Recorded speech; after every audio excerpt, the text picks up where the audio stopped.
लातूर ही एक अशी भूमी आहे की ज्यांनी या महाराष्ट्राला खूप मोठ्या प्रमाणात नेतृत्व दिलं। आपल्याला कल्पना आहे या ठिकाणी चाकूरकर साहेबांचा उल्लेख झाला। चाकूरकर साहेबांचं जर आपण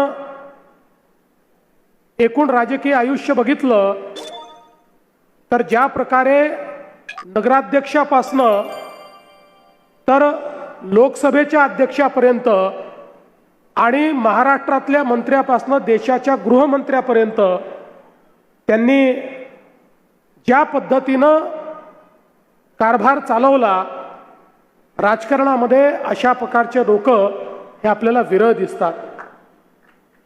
त्याचप्रमाणे शिवाजीराव पाटील निलंगेकर साहेब असतील किंवा ज्यांनी या लातूरला एक वेगळी ओळख दिली ते माजी मुख्यमंत्री विलासरावजी देशमुख असतील। खऱ्या अर्थानं विलासरावजी देशमुख एक असं नाव आहे की जे पक्षाच्या पलीकडे ज्या नेत्यांचा आपण या महाराष्ट्राच्या जडणघडणीमध्ये मोलाचा वाटा आहे म्हणून ज्यांचा आपण आदर करतो त्यातलं एक प्रमुख नाव हे विलासराव देशमुखांचं आहे। हे सांगताना मला या ठिकाणी कुठलाही संकोच नाही। आणि म्हणून 2 दिवसापूर्वी या ठिकाणी काही गोंधळ तयार झाला, काही कन्फ्युजन झालं। आमचे अध्यक्ष या ठिकाणी आले होते, ते बोलत असताना त्यांना त्या ठिकाणी हे सांगायचं होतं की राजकीय दृष्ट्या आपल्याला नवीन रेकॉर्ड तयार करायचा आहे, पण कदाचित त्यांचे शब्द हे चुकीच्या पद्धतीने गेले असतील, त्याबद्दल त्यांनी दिलगिरी व्यक्त केली आहे। पण मी जाहीरपणे सांगतो, काँग्रेस पक्षाची आमची लढाई असली तरी विलासराव देशमुखांबद्दल आम्हाला नितांत आदर आहे। या महाराष्ट्रातलं एक महत्त्वाचं नेतृत्व ते आहे।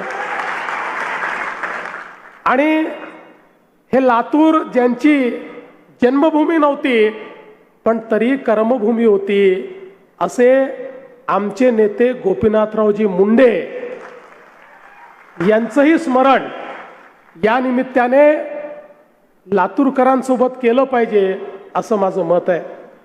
आणि म्हणून खऱ्या अर्थानं मला असं वाटतं की या भूमीमध्ये नेतृत्व तयार करण्याचा एक गुण आहे।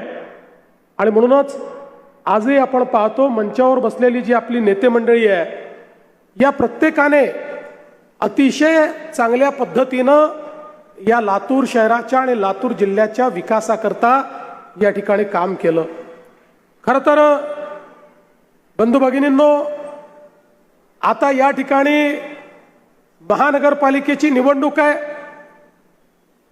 विधानसभेच्या निवडणुकीच्या वेळी डॉक्टर अर्चनाताई पाटील यांनी ज्या प्रकारे लातूरमध्ये एक प्रचंड मोठी लढत दिली, विजयाच्या जवळ पोचल्या होत्या, थोडक्यानी राहिल्या, पण आता ती कसर लातूरकर या महानगरपालिकेच्या निवडणुकीत भरून काढल्याशिवाय राहणार नाही, हा विश्वास मला पूर्णपणे आहे।